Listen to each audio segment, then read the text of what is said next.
Hi, you're listening to After Dinner Conversations, short stories for long discussions. What that means is we get short stories, we select those short stories, and then we discuss them specifically about the ethics and the morality of the choices the characters and the situations put us in. Why did you do this? What makes you do this? What makes us good people? What's the nature of truth, goodness, all of that sort of stuff. And hopefully we're all better, smarter people for it and learn a little bit about why we think the way we think. So thank you for listening.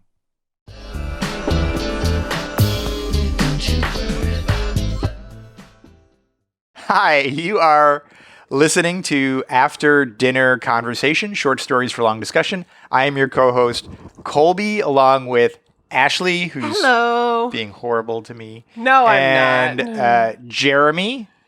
Hi, I'm Jeremy. Yeah, and a cat that just walked by. This time we're recording you, so that's good.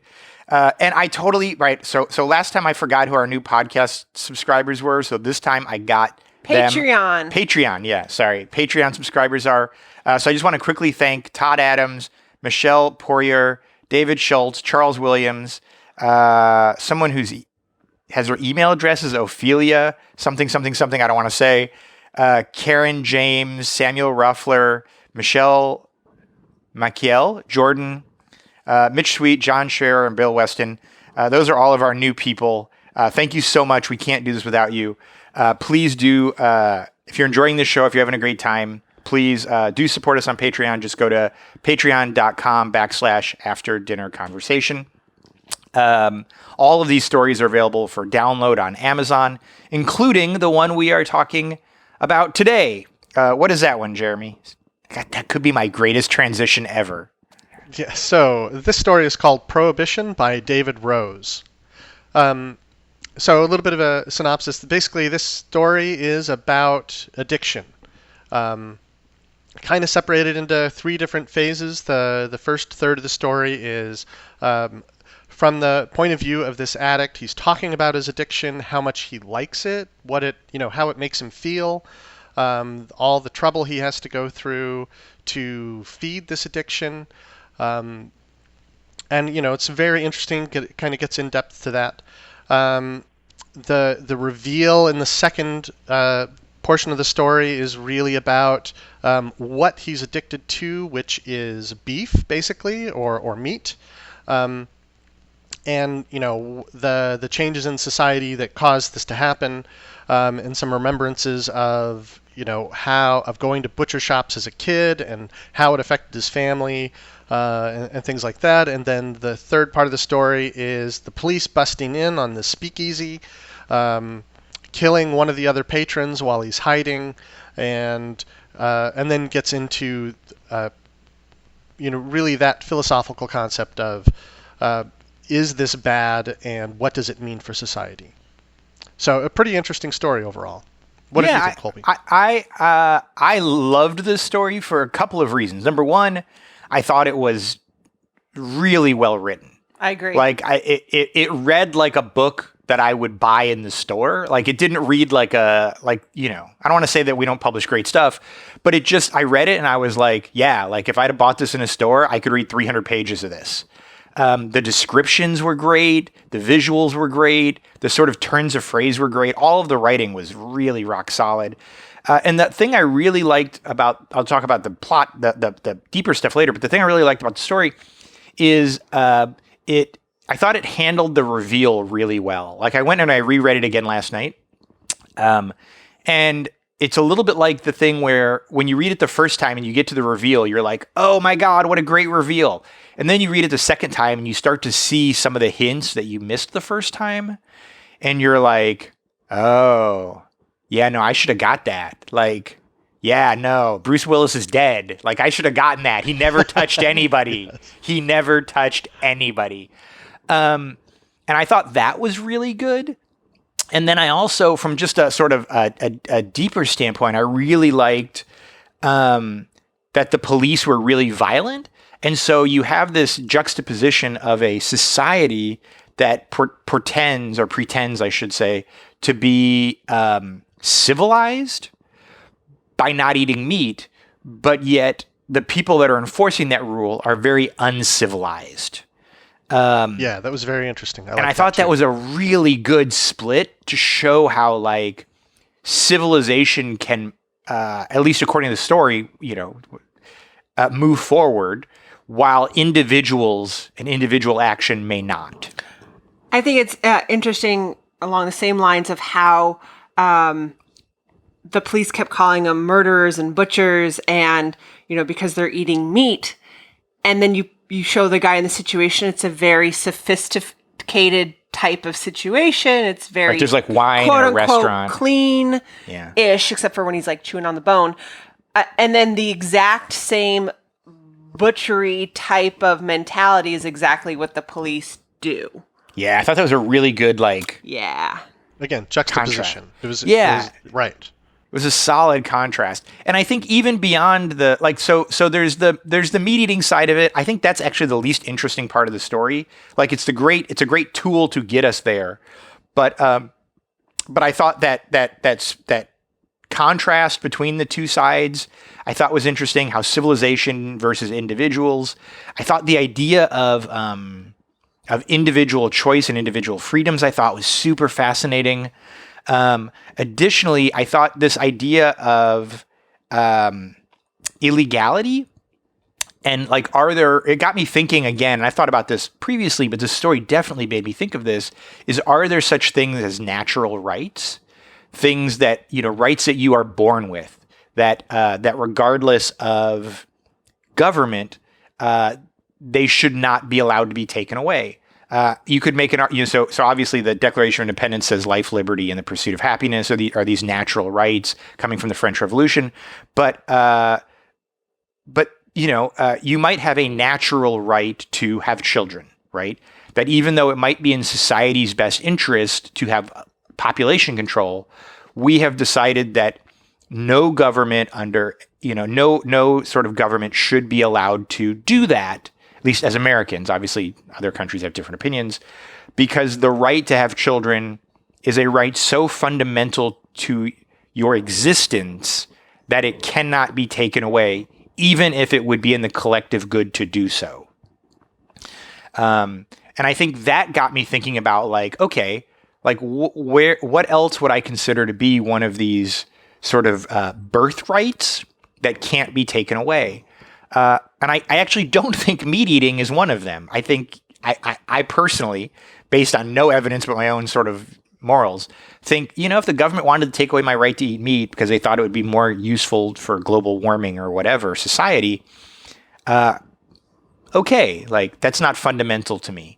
But I could see how somebody else would certainly think that. By the way, this is question number 4 at the end of each story. There's a series of questions. Yeah.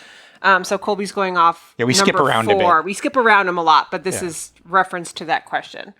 I don't know, Jeremy. Were there things about it that besides just the fact of whether or not you thought meat eating banning was right or wrong, which whatever, were there parts about it the story got you thinking about? Yeah, definitely. I know I spent a lot of time really thinking about just the ethics in general. One of your other questions was sort of. With the codification of ethics, are laws the codification of ethics of humanity at the time or tied to a higher universal law? And so, and I think you're absolutely right in that laws are a codification of those ethics that we have at the time, and those are somewhat flexible, but there definitely are things that should transcend that in the terms of I don't know what we complain about China all the time. There's the one-child policy. No, the other one. Just in terms of, we shouldn't. Human rights, just in general, human rights. That thing with China, human rights. That's right. Human rights abuses. Yeah. Right. So there is an ethics to that. Murder is definitely one of those things that is or should always be considered wrong. Right. And that should be codified as laws. So one of the things I think China brings up a great point is I think the Chinese government, I think, would argue that that having sort of general social unrest is not good for economic development. Therefore, we should limit the information that people can say or spread in order to discourage social unrest, in order to encourage economic development. And so I think that we might think that the ability to say, maybe not do, but at least say what you feel is a sort of birthright. It's a natural right. But China, I think, has taken and maybe many other countries have taken the opinion that that is not a natural right because the greater good is political and economic stability. I think you're missing out on a lot of opportunity, though, for growth there. Because what if those ideas really does blossom into something that's better than the current system? Sure. And that's where you're kind of self-limiting in a way.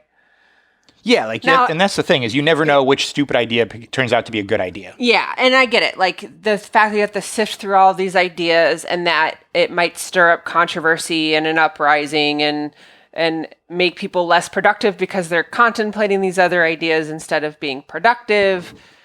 It can slow down the whole system, but I don't think you should limit how people think. Right, and even sort of if you're really taking that tack of what's good for society, in what sense? What's good for society today? Or should you be looking at this over a long enough timeline? Is the survival of the species more important than economic growth? Should we be planning for, the long now? There's a long now association that thinks we should be planning 10,000 years ahead. Yeah. And they're trying to advocate for policies that follow that. I think from the story you get the sense that the majority of people, based on sort of his backstory, believe that meat eating is wrong, right? And so in this case, banning the eating of meat in this story is the accurate codification of the collective morals of society at that moment, right? So he is doing something that is no longer appropriate. Like it's no longer the norm. It's no longer legal. It's potentially no longer ethical in this society. Right. And you get the impression that it wasn't like there was some dystopian government that like created these rules to control people. It generally is the sort of collective belief of society that's been turned into a law. And yet he's like, no. That evolved. Yeah. And I think the thing that the story also got me thinking about was as that relates to drug use, as that relates to other things where you're like, look, we as a society, so I don't know if you know this, Jeremy, but so I've been doing, working with criminal stuff for the last 3-4 months now. And so I read police report after police report after police report about everyone did. And almost all of them, maybe this is just what people that they give me, I don't know, but a lot of them are drug related, right? A lot of them are meth related. A lot of them are fentanyl related. And a lot of that, so it's not like, It's not like you are a criminal and then you do drugs. You do drugs and so you become a criminal, like to pay for your drug habit. And we've made those illegal for the exact same reason it seems like that they have made meat eating illegal, right? That we feel that drug use creates this collective harm, and we've codified our morals to believe that fentanyl and OxyContin and methamphetamines are not a good thing. But if this exact same situation were switched around, like he went to like a fancy drug den to do drugs, like I think there'd be more people reading it would be like, yeah, like you better stop that. Like the police were right to break it up. But when you read it about something that 90+% of the population agrees with, it creates this little switch that makes you definitely judge how you judge others. Right, and I think that leads into your question of, do we have an obligation to follow laws if it goes against our personal opinions of the ethics of the law? Yeah. And I would definitely say you do have an obligation. I would say you do have an obligation to protest any law that you don't think is ethical. But not to necessarily break it. That could be part of the protest. You have an ethical obligation. Yeah. To break it, I think you would have to be willing to accept the punishment. So would you be more sympathetic to this character if instead of like going to a speakeasy and doing it on the sly, if he'd have like gone in the middle of like the public square with like a barbecue grill, cooked up a steak and eaten it, and then taken the arrest to prove his point as a form of protest? Yeah, that would be protest, and I think there is definitely there's a valid situation for that, and that's a better position to be in, other than just breaking the law because you want to. Yeah. And in that case, you're breaking the law because it's something you want to do. You're not breaking it just because it feels good. Form of protest. Right. Well, he was saying, look at how privileged he is that he has the finances to be able to do this. He understands that he is above the rest, and he wants to keep feeding into this habit. I don't think he wants to create civil unrest or prove his point. He just wants to indulge in meat. It's for a purely selfish reason that he's breaking this rule. Yep. One of the things that, and I bet, I'm betting neither of you thought of this one, because this one only occurred to me just now. So he's comfortable breaking the law to eat meat because the laws, because he's a person that is going to follow his own moral code, but yet he was utterly unwilling to help someone that was about to be killed, that was being beaten up by the police, right? Like, so he had this split morality, right, where it was like, the laws are not for me. I'm going to follow my own moral code.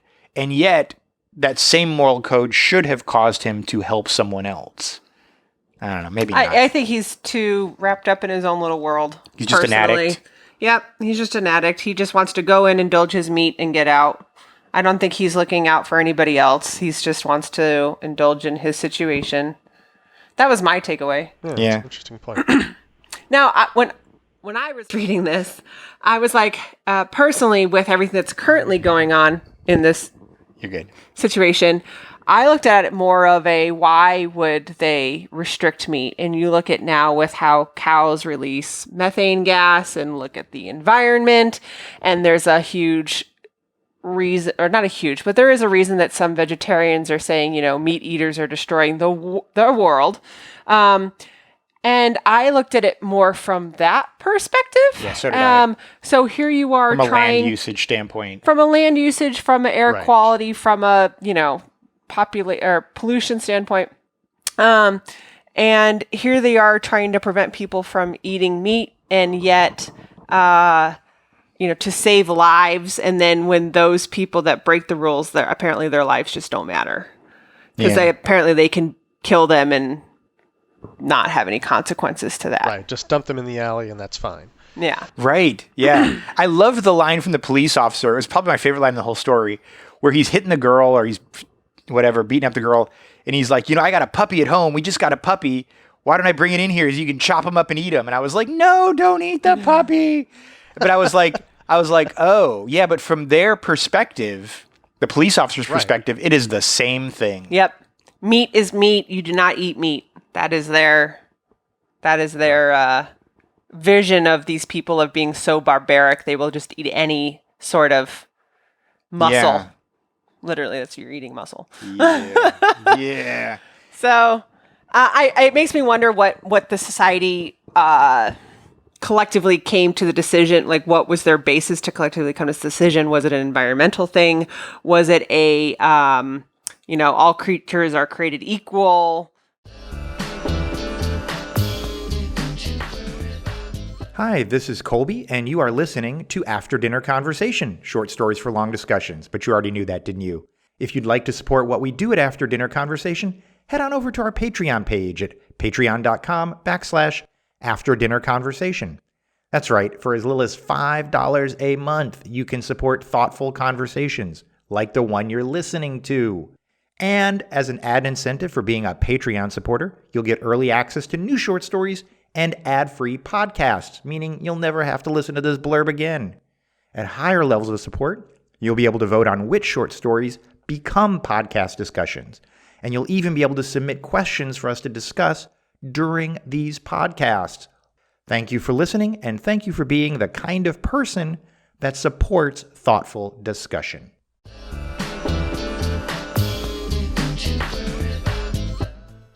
Was it a, all creatures are created equal?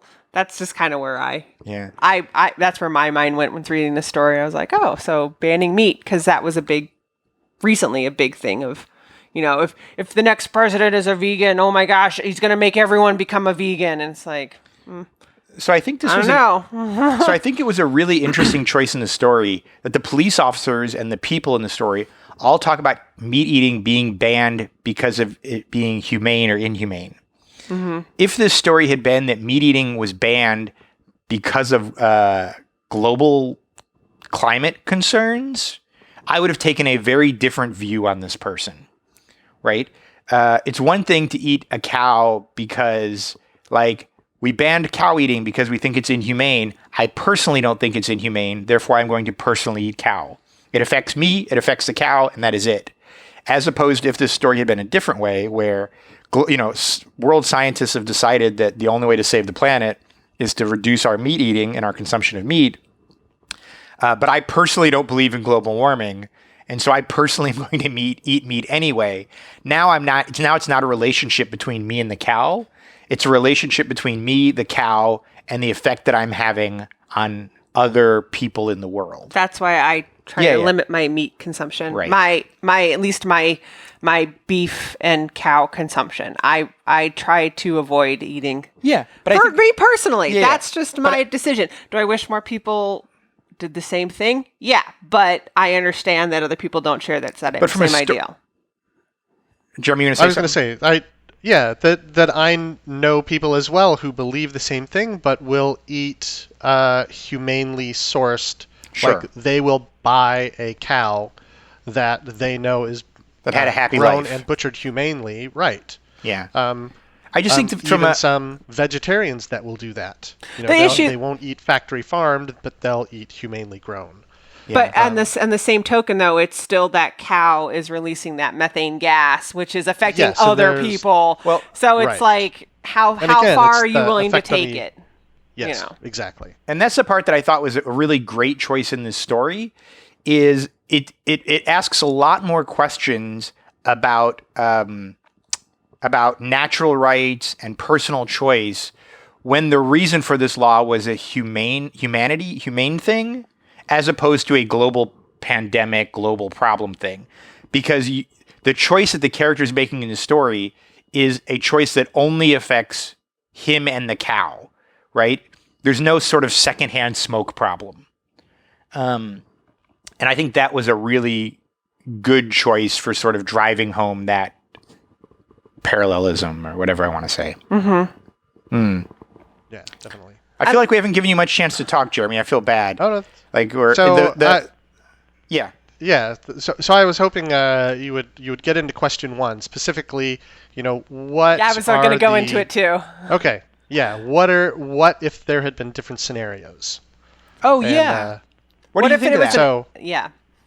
Like if they'd been busting up a child pornography ring, or they'd been busting up a meth den, or whatever.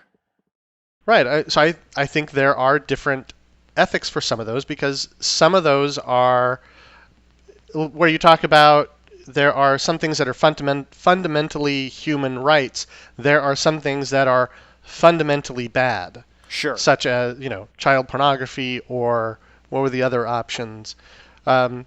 Cannibalism we could even argue about. We've argued about it in previous episodes. But hashtag I eat people. Oh, God. Right.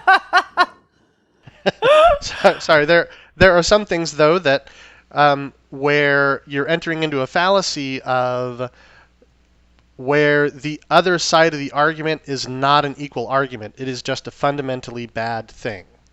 Sure. Like if they were capturing people and torturing them for money, like Hostel or something. Right. You then can't the police say can there's kick an down the ethical door. Argument here. Right. But I think the thing that's interesting, I'd be curious to hear your opinion on this, is does it change the way that the police are permitted to act? I don't think it does. I don't think it changes that either, where, are they allowed to shake somebody down and accidentally kill them in order to find the sources for child pornography? You're law enforcement, you're not judge and jury and executioner. So there is a limit to what the police should be doing, and it should really be tied to the same ethics and, legal, what do you call that? Legal codification of laws. Sure. The same thing. Police should not be dicks even in the line of duty. So you're saying that even extreme law breaking doesn't validate sort of extreme policing.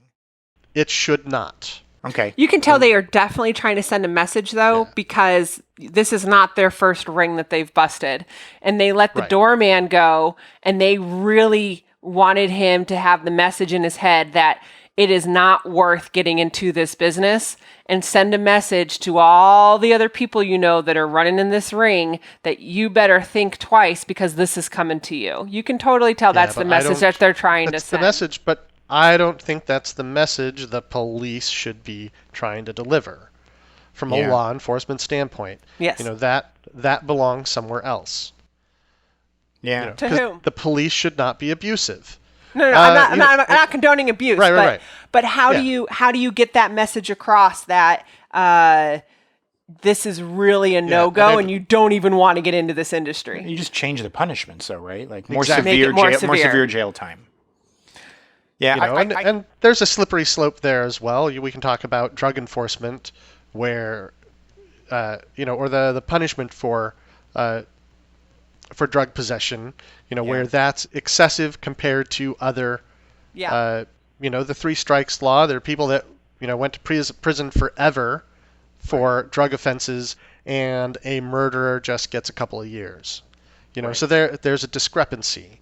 So. What do you think about this? And I'll ask you for both of these. I just had a thing that I worked on a little while ago where the police went out for a domestic abuse call, something that's illegal. Okay, cool. They should do their job just like you said, Jeremy. But the codification of our laws, of our morals, really don't carry much punishment for domestic abuse unless it's really severe, right? Best case scenario, he was going to get taken to jail for the night. She was going to get a restraining order. It was her husband, and he was going to be back the next day. And until he's broken bones and done real damage, it's a very incremental process. And the police said to the woman, they didn't, but in my hypothetical, I'm going to say they did. They said, look, we're going to take this guy away for a day. If you let us walk the house, we're sure we'll find something. And we'll only charge him and not you. And she did. She gave them permission to come into the house because they didn't have a search warrant and they're not going to get one for a domestic abuse call. And they basically tore the house apart. And they found a couple of guns. Not surprised. He's a prohibited possessor. And they found a little bit of like a scale, like an ounce scale, which is drug paraphernalia if you do it just right. Even though there are no drugs, it's a tool for drugs, and a few other things. And so now this guy's looking at 3 to 5 years for this domestic abuse call. And in that case, the police were trying to help. They were trying to put a bad guy away, but they weren't exactly doing it legally. They were definitely not following the letter of the law. So what's the solution for that? If you break any law, you get this punishment. It doesn't matter. Doesn't matter what law you break, you're going to get all laws, same punishment? At least a minimum of this. I don't know. Yeah, I don't know if that solves the problem either. Domestic abuse is certainly an issue that we don't have good answers for, and it's just something we have to keep. But it's a clear evil, right? It's. I mean, I'm not saying it's on the level of child pornography, but it is unequivocal. There is no conflicting opinions on whether or not if it is good, right? Everyone agrees it is bad. Yeah. And yet, if you're coming, we don't have a system in place. I don't know. I guess I'm just frustrated because I had to work on this yesterday. Yeah. No, it is. They're difficult things where we should have better laws. We should have better social programs in place to help people in that situation. There are a lot of different options for it.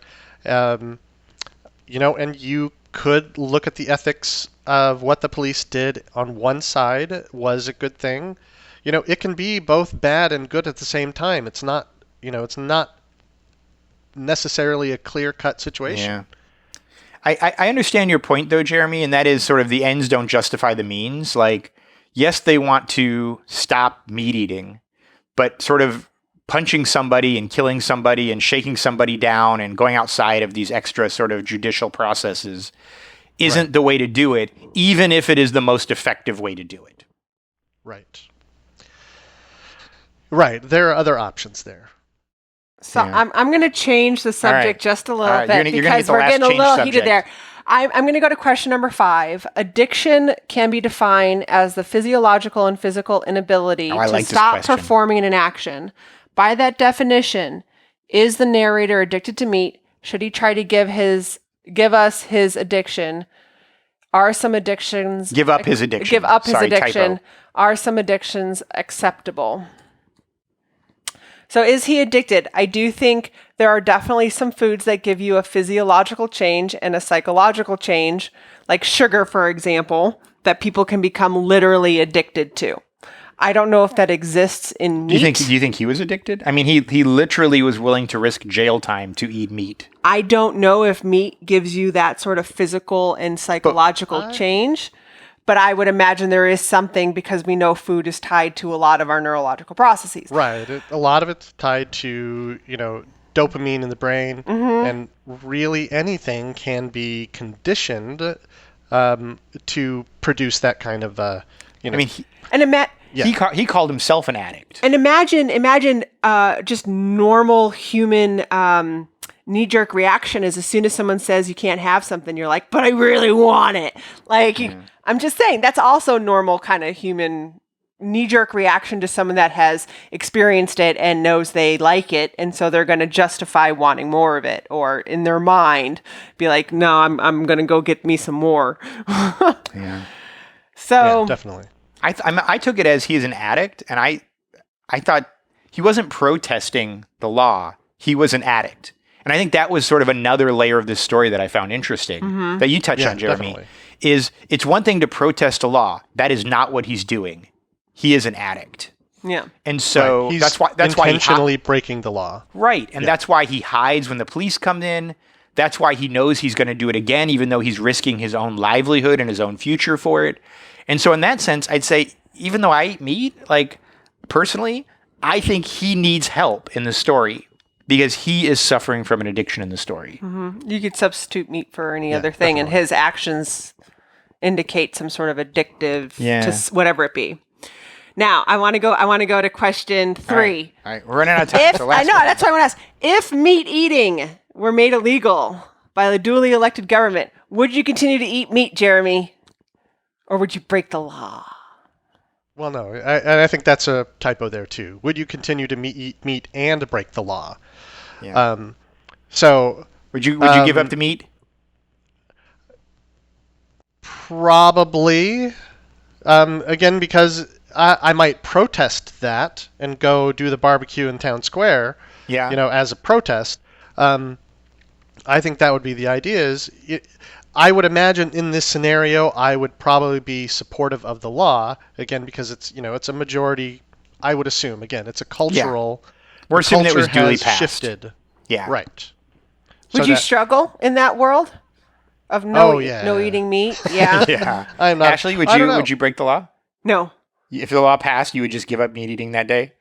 I am okay not eating meat. I don't think meat eating should be banned. We're just talking about if the law was passed. If the law was passed, you'd give it up. I would give it up. However, I don't know if I would go so far to be out there physically protesting, but I would be sympathetic to the protesters and understand where they're coming from. Right, I wouldn't have a problem not eating meat. All right, I'm going to be the only honest one here. I would not buy meat anymore if it was made illegal because I don't want to go to jail. Yes. But if I was at a party and somebody was passing around meat and they were like, "Hey man, you want some meat?" I'd be like, Yeah. I'll have some. No. See, Like, if I I'm was just saying- if I was at a party and they were passing out drugs, I'd be like, I don't want to be guilty by association. I'm out of here. Right. Colby's like, well, if it's meat, I'm gonna give me a little taste. Yeah, Like- I'm saying if I'm not gonna go to some dark alley or some speakeasy to buy it. But if I'm at a social gathering and and people are passing it around and they're like, "Hey, do you want some sausage?" I'd be like, yeah, all right, okay. I mean, as long as we're in Amsterdam, it's not legal, right? It's not illegal, right? I'm just gonna be honest. But substitute it. that But makes me a coward. What about guilty by association? You wouldn't be scared in that situation. All of a sudden, the cops bust in. You're guilty by association Yeah. just for staying there. You're okay going down in that situation. But would I say I've ever been? But have I been to a party where people are smoking pot and I didn't leave the party? Yes.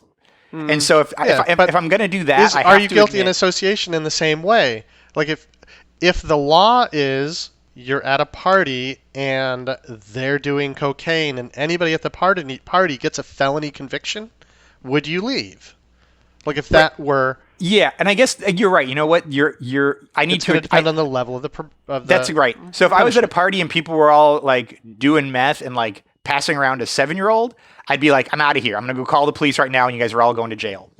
But if I'm at a party where they're watching Game of Thrones and smoking pot, I'm going to be like, whatever. But you have to consider meat in this situation is like the meth. Right. And It so is that's that, the thing. I would need to know how illegal it was in that culture. If it was that illegal, would you eat the meat? If it was like a class 6 felony, I stay in the room. If it's like a class 5 felony and above, I probably leave. Okay. We know where the threshold is for your meat eating problem. I needed to be I need the plea deal to be an undesignated class 6. I stay. That's really what my conclusion has come to. And I'm just trying to be honest here. I have not left every room in my life where something illegal happened. Yeah, you have. I know you. I'm sure you have. I've been like, I feel uncomfortable. And I try to find a reason for myself to like leave. I'm like, okay, I don't like this anymore. Yeah. Ooh, look at the time. Ooh, look at the time. Look at the time. I got to go get a watch. Man, hard times in college, man, because you want to be like, not be the weird one, but you're like, this is wrong. Are you trying to tell me that when you were in college, if you were at a party when you were like 19 or 20 or 21, and there was somebody at the party that was under 21, you were like, they're breaking the law, and then you'd leave? That is against the law. If there was a lot of kids there that were like, I'm not going to check everyone's ideas, but if there's like one kid, I'd be like, So if there was like a group, I'd be like, I'm out of here. So if there's just 2 or 3 guys huddled around the microwave cooking bacon, you'd be like, well, it's only 2 or 3 of them. Depends on the class of the felony. Oh man, Right. See? I would. This is why I think both y'all are liars. This is the difference, though. Depends like, on the bacon. I don't. Right? I don't know the age. See, this is you're making. I did not check IDs when people came into the party. I can physically see when someone's making bacon. So if I were to check everyone's ID as they were coming in, and I'd be like, all right, there's somebody here that's illegal. Like, I'd probably go to whoever's running the party and be like, should we have that person leave? That would be me. I'd be like, I'm a rule follower. Yeah. I'm such a nerd. All right, we gotta wrap this up for time. This has been a great conversation, though. Which, by the way, to the credit of our author, David Rose. Like anytime we go long, that's probably a good sign for the author. He wrote a great story. Yeah. So if you haven't had a chance to read Prohibition, you definitely should. It's not a hard read, but it's definitely a good read. It's a good read. Yeah, you have been listening to After Dinner Conversations, short stories for long discussions. If you enjoyed this, please go download other stories. Please purchase our anthology, Season 1, or soon to come out, Season 2. Please like and subscribe. Please support us on Patreon. Share with your friends. Share with your friends. Did I miss anything, Jeremy? Did we get all the social stuff? Yeah, I think we got everything. By the way, with Podcast wherever you find podcasts. Oh, yeah, they're right. Podcast wherever you find podcasts. Patreon, aside from supporting us, you get additional benefits. Go check it out on our website, afterdinnerconversation.com. Yeah. Find all the information. Yeah, go eat meat. No. Yeah, now I'm hungry. Now I'm hungry. All right, bye.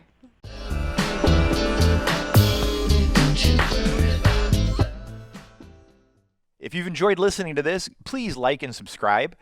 It helps us out a ton. The vast majority of people listen haven't liked and subscribed, which means maybe it shows up in your algorithm, maybe it doesn't. So don't leave that to chance. Just go ahead and hit that button, and we'd sure appreciate that. And that way we can keep doing what we're doing, and you're not left to the whims of some algorithm. Thanks.